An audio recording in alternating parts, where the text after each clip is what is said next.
Jackson wasn't walking through the forest anymore. He was walking through a memory. The trees were different here, twisted into shapes that looked like faces. Some cried, others screamed. Their hollow mouths hung open, as if they had watched terrible things and never forgot. And the ground? Soft, too soft, like it remembered every footstep that had ever touched it. But the strangest thing of all was the silence. No birds, no wind, not even insects. It felt like the whole forest was holding its breath. Waiting. Jackson followed the beast's tracks. They were fresh, deep, and heavy, but he couldn't hear it move. No growls, no snapping twigs, like it had become a ghost. He reached a broken stone arch, half swallowed by roots. Something ancient. Carvings lined the sides, images of tall creatures kneeling before a massive beast. A crown of fire floated above its head. Was it worship or fear? Jackson touched the stone. It was warm. Suddenly, a voice echoed, not from outside, but inside his mind. You are not like the others. Jackson jumped back, weapon up. No one was there. Just the wind, returning for the first time. But he knew what he heard. The beast had spoken, not with words, but with thought. Telepathy. Jackson stepped through the arch. The air changed, cooler, still. A wide clearing opened before him, and there, resting beneath a tree as old as time, was the beast. It didn't growl. It didn't charge. It simply looked at him. Its glowing eyes were full of something Jackson didn't expect. Call on sadness. The beast looked tired. Not weak, but heavy, with something older than pain. Jackson lowered his weapon again. I'm not your enemy, he said softly. The beast blinked, slowly. Then it moved. Not toward him. It walked past him. Then stopped. Waiting. Again. Followed. Jackson followed, deeper. And then finally, the beast led him to a wide cave, hidden behind thick vines. Bones covered the entrance. But not just animal bones. Armor pieces, weapons, signs of past hunters, alien warriors who came like him, but never returned. Jackson stepped inside. The walls were marked with claw symbols. But they weren't random. They told a story of betrayal, of a beast born in a lab, tortured, turned into a weapon, then thrown into the forest like trash when it became too strong to control. Jackson stared at the marks, understanding more than ever. The beast wasn't born a monster. It was made one. He turned to the beast, now lying quietly at the cave center. Its breathing was slow, calm. Jackson saw scars on its side, deep and old. This thing had survived what no other could, and yet it hadn't killed him. Why? He stepped forward and sat on a rock near it. Not too close, but not far either. I think they sent us both here to die, he said. But maybe that's not what we were meant to do. The beast looked at him for the first time. Its eyes softened. Jackson didn't know what would happen next, but he knew one thing. This was no longer a mission. This was the first encounter of something much bigger than war. It started with a sound Jackson never expected from a creature. Feared. A whimper. Soft, low, almost human. The beast was dreaming. Its eyes moved behind closed lids. Its massive body twitched. A quiet growl escaped its throat, not angry, but scared. Jackson watched from the corner of the cave, sitting against the wall with his weapon resting beside him. He hadn't slept. He couldn't. How could he sleep near something that could tear him apart in seconds? But the truth was, he didn't feel fear anymore. He felt something else. Pity. When the beast finally woke, its yellow eyes found Jackson right away. But there was no tension, no threat, only silence. Jackson stood up slowly and took a few steps toward it. The beast didn't move. That's when Jackson saw it again, just behind its thick shoulder. A wound, long, deep, fresh. Infected. He crouched carefully and set his backpack down. I'm going to help you, he said gently. If you wanted me dead, I'd be gone already. Still no movement. But no growl either. Jackson opened a small medkit and pulled out a silver tube. It hissed as he cracked the seal and squeezed out glowing blue gel. Slowly, carefully, he reached out and touched the wound. The beast flinched. A low growl rumbled from its chest. Jackson didn't stop. "I know it stings. Just hold on." The beast locked eyes with him. Jackson stared back, not blinking. It didn't attack. It stayed still. It let him help. Later, Jackson found a pool of clean water outside the cave. The beast followed him. They didn't speak, not with words. But there was understanding now. They both sat by the water's edge. The forest was quiet again, like it too was watching. Jackson finally broke the silence. "They told me you were a monster," he said. "A killer, a threat." He looked at the beast. "But I've seen more monsters wearing armor than covered in fur." The beast lowered its head. Then, in Jackson's mind, a whisper, "They lied to you. Just like they lied to me." Jackson froze. "You understand me? I was made to obey. Then I was thrown away like garbage." Images flashed in Jackson's head. Metal walls, chains, pain, screams, experiments. "They created you," Jackson said slowly, "to be a weapon. And when they failed to control me, they locked me here, to die alone." The truth hit Jackson hard. The aliens hadn't just sent him here to die. They had done this before, over and over. Creating beasts, killing them, burying the secrets, but this one survived. This one remembered. Jackson stood. "We've both been used. Thrown away. But not anymore." The beast lifted its head. Jackson walked closer. He reached out just like the first time. But this time, the beast moved forward too. Its forehead pressed gently against Jackson's open hand.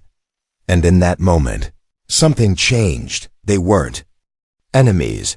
They weren't strangers. At sunrise, Jackson saw something no alien ever had. The beast was smiling, not with teeth, not with sound, but with its eyes, golden and soft, glowing faintly as warm light touched the forest. Jackson stood beside it, brushing dirt from his torn uniform. "You ever seen a sunrise before?" he asked. The beast blinked slowly, then turned its massive head to the sky. As the light filtered through the black trees, something strange happened. The shadows around them bent toward the beast. Like the forest was bowing, they began walking together side by side. Jackson didn't lead. Neither did the beast. They moved as one. The forest that once tried to kill him now felt silent, respectful. Creatures peeked from the brush but didn't attack. Even the wind felt softer. "Something's changed," Jackson said quietly. "They're afraid of you, but now they're afraid of us." The beast made a low hum, almost like a purr. Jackson smiled. "Guess that makes us a team now." Hours later, they reached a ridge. From the top, Jackson saw the alien base in the far distance. Gray walls, metal towers, smoke rising like poison fingers into the sky. Home for them. But for him? A trap. "They think I'm dead," he muttered. "Good." The beast's ears twitched. Its body tensed. Something was wrong. Suddenly, from the trees behind them, a sharp whistle. Jackson's eyes widened. Snipers! A blast shot out, just missing him. The beast roared.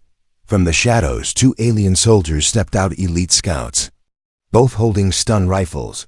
"They sent trackers?" Jackson growled. "They didn't just want me dead.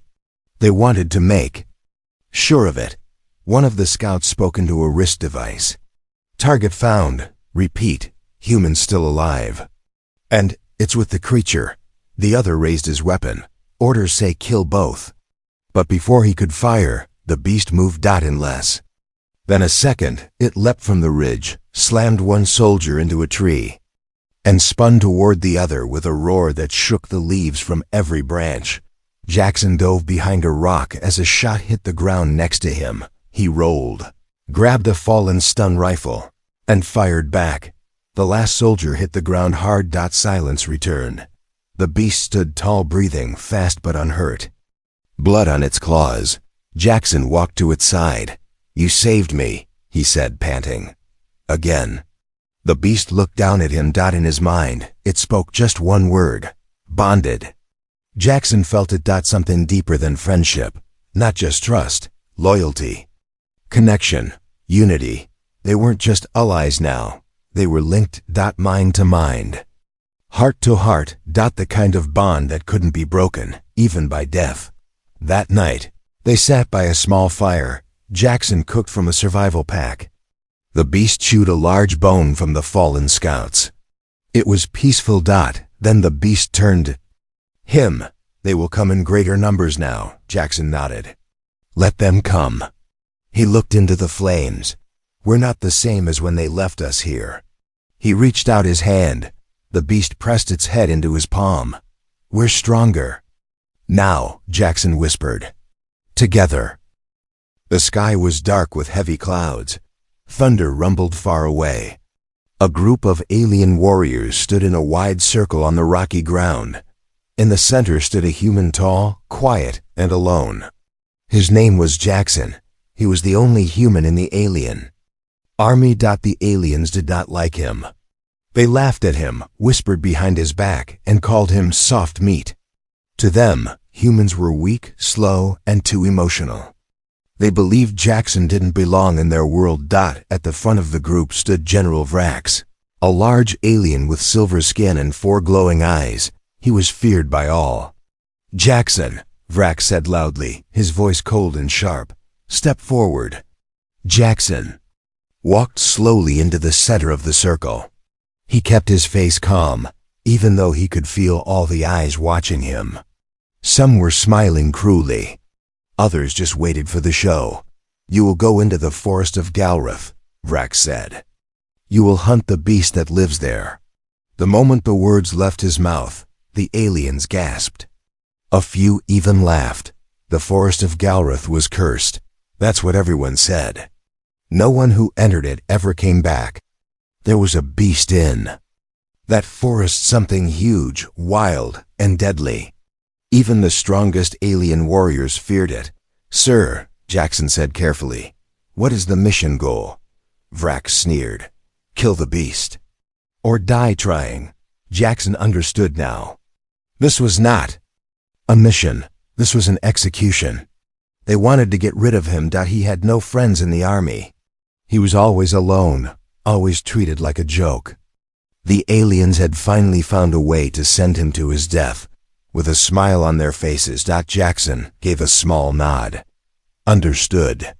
One of the aliens tossed him a small weapon, barely enough to fight off wild animals, let alone a monster. The others laughed as he caught it. "Good luck, human," one of them said with a smirk. "Try not to scream too loud." Another added, "We'll tell the others you were brave." "Even if we know the truth." Jackson didn't respond. He turned toward the thick forest. The trees were tall and black, like towers of shadow. A cold wind blew from within, carrying a strange smell like blood and smoke. He stepped forward. Behind him, the circle of aliens broke apart. No one followed. No one offered help. They just watched, waiting for the moment the forest would swallow him whole. Inside the forest, the light quickly disappeared. The sky was gone. The air was heavy, wet, and full of strange sounds. Every step Jackson took made the ground squish under his boots. Twisted roots and strange glowing plants surrounded him. He moved slowly, his eyes scanning everything. His hand stayed tight on the weapon. Every sound made him freeze. A snap of a branch. A rustle in the leaves. A low growl far away. The beast was close. But Jackson didn't panic. He had faced danger before. He had survived wars on Earth, pirate attacks in deep space, and battles in zero gravity. This was different, but he would not die easy. He moved deeper into the forest. Hours passed. The deeper he went, the more twisted the forest became. Some trees looked like they were alive, breathing slowly. He found bones on the ground, large bones, cracked open. Eaten. Then he saw it. Huge footprints in the mud. 3 claws. Heavy weight. Whatever made them was massive. Jackson knelt and touched. The print, it was fresh. Still warm. He was being hunted. He stood up quickly, eyes sharp. Then a roar, loud, deep. It shook the air around him. Birds exploded out of the trees. The sound came from just beyond the hill. Jackson didn't run. He moved toward the sound. His heart was pounding. Sweat ran down his back. But he kept going. The forest opened into a small clearing. And there it was. The beast. It stood at least 10 feet tall, covered in black scales. Its yellow eyes burned like fire. Long claws. A mouth full of sharp teeth. Its chest rose and fell with every deep breath. It looked at Jackson. Jackson looked back. The beast let out a low growl.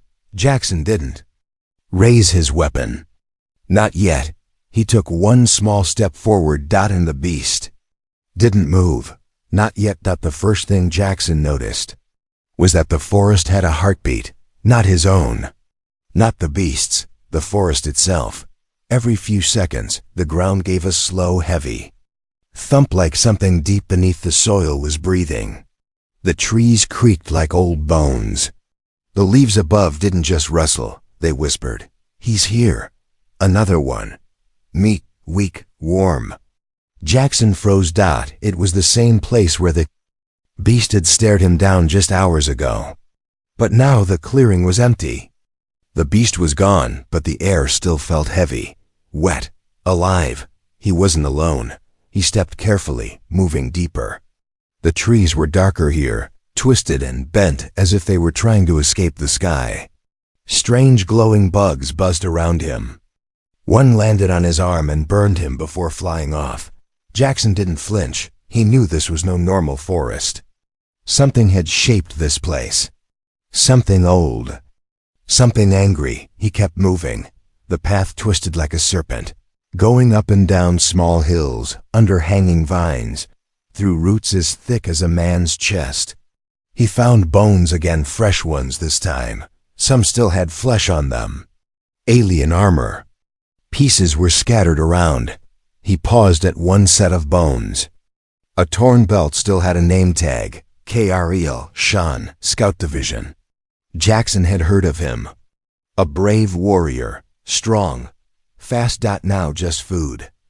Damn, Jackson whispered. He stood and moved on.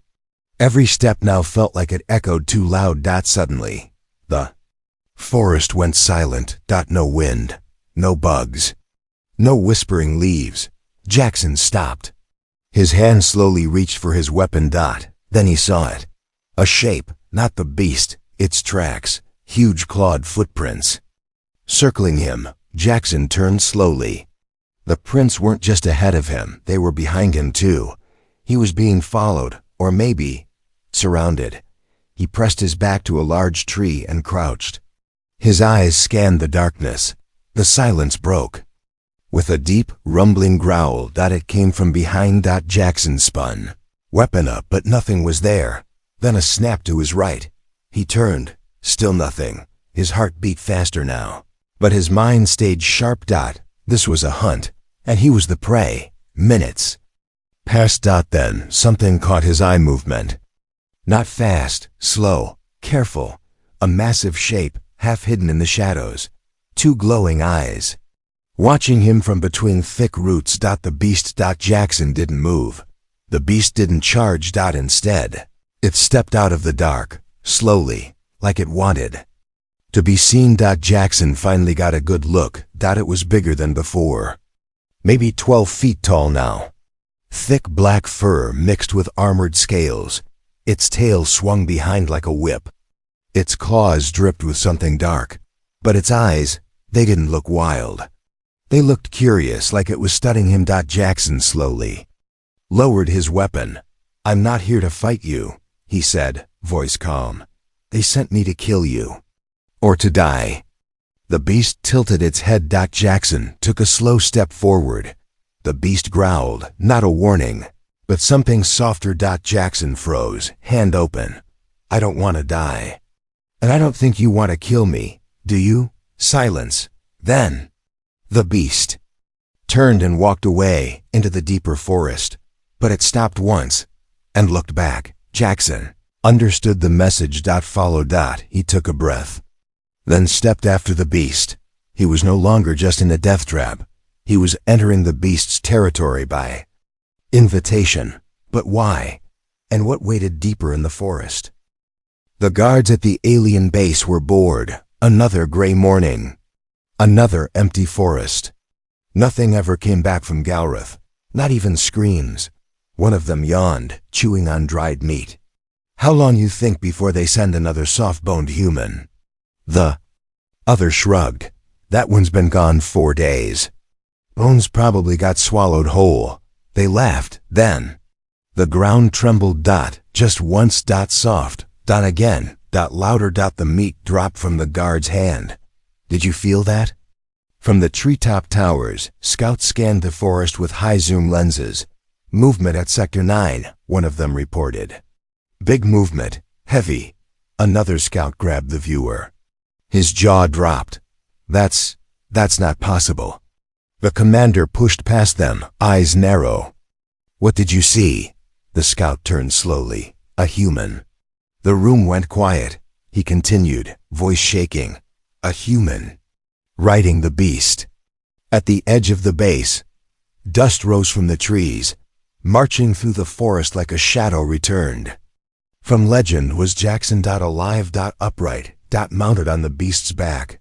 Its black fur shimmered in the morning light. Its eyes burned like suns. And on its back, Jackson sat straight, one hand resting calmly on the creature's thick neck. The guards panicked. Sirens blared. Weapons powered. Up soldiers ran to the walls. Inside the command center, General Vrack stared at the screen, speechless. Stood slowly, his 4 eyes locked on the image. That's impossible. One of his captains whispered, he should be dead. Vrack snarled, he was supposed to be. As Jackson and the beast approached the gates, the alien soldiers pointed rifles and heavy cannons at them. The ground vibrated with the energy of weapons charging. Jackson raised a hand. I'm not here to fight. His voice echoed through the speakers. I came back with the truth. No one moved. No one fired. Too afraid to be first. Too stunned to believe what they were seeing. The beast growled, not loud, but deep. A warning. Jackson spoke again. You threw me into the jaws of death, and I tamed them. He looked directly at a nearby drone camera. Now I want answers. Behind the wall, one young alien officer whispered, why isn't it attacking us? An older one replied, eyes wide, because it's not a beast anymore. Inside the main chamber, General Vrax crushed his drinking glass in one hand. This is an embarrassment. He turned to his guards. Bring them in, alive, but watch the creature's eyes. If they glow red, shoot to kill. As the gates creaked open, Jackson gave the beast a quiet pat. They're scared of you now. In his mind, the beast answered, they should be. They walked into the base together. Aliens stepped back. In fear. Jackson smiled. Let them look. Let them see the impossible, because the man they threw away had returned as something they could never control. The silence in the alien hall was heavier than a weapon. Every step Jackson took echoed like thunder on the polished stone floor. The beast walked beside him, each claw scraping the surface like a warning. The alien officers on both sides didn't blink. Some trembled. A few looked away, but not Jackson. His eyes were locked on the one being waiting at the end of the hall. General Vrax. Vrax stood tall, silver-skinned, arms behind his back like nothing had gone wrong. But his eyes, those cold, glowing eyes, betrayed something new. Fear. You should be dead, Vrax said, voice sharp but shaky. Jackson stopped a few feet away. That's what you wanted. I gave you a chance to prove yourself. No, Jackson said. You gave me a death sentence. The beast growled softly. Every alien guard in the room tightened their grip on their weapons. Jackson didn't flinch. He looked directly at Vrax. You didn't send me to fight the beast. You sent me to disappear, to bury your dirty secret. Whispers spread through the room. Vrax stepped forward. You bonded with a weapon. That creature is dangerous. Jackson turned to the beast, then back at Vrax. He was only dangerous because of what you did to him. You tortured him, used him, then threw him away. A tall alien from the science division stood up. Is this true? He asked Vrax. Vrax said nothing. Another officer joined in. We were told the creature was wild, uncontrollable. Jackson's voice rose. You lied to your own people, just like you lied about me. He took out a data chip and tossed it onto the floor. It holds recordings from the beast's memories. Images of your labs, your cages, your experiments. Try hiding it now. The room broke into shouting. Officers demanded investigations. Commanders questioned orders. The silence of power had finally cracked. Vrax snarled. You think anyone will believe you over me? The beast stepped forward and roared. Not just a sound, but a shockwave. The torches on the walls blew out. Papers flew into the air. Some soldiers dropped to their knees. Vrax stumbled back. Jackson took one final step. You didn't just create a weapon. You created something you couldn't control. He placed a hand on the beast's shoulder. And now, it stands with me. Vrax shouted. Shoot them! But none of the guards moved. Not one. They looked at Jackson. At the beast. At the truth. And they stayed still. Jackson turned and began to walk away. Where are you going? Vrax demanded. Jackson looked back over his shoulder. Out there, he said, where people need protection from monsters like you. The beast followed him without a sound. As they reached the massive doors, Jackson paused. Tell the galaxy what you saw today, he said. A human and a beast, he smiled. Best friends. Outside, the wind was strong. The skies were clearing. For the first time in weeks, sunlight bathed the cold alien base. As Jackson mounted the beast once more and looked toward the horizon, he didn't feel like a soldier or a survivor. He felt like something more. Something legendary. Behind him, Vrax fell to his knees. The human he tried to kill had returned and left him with something far worse than death: regret.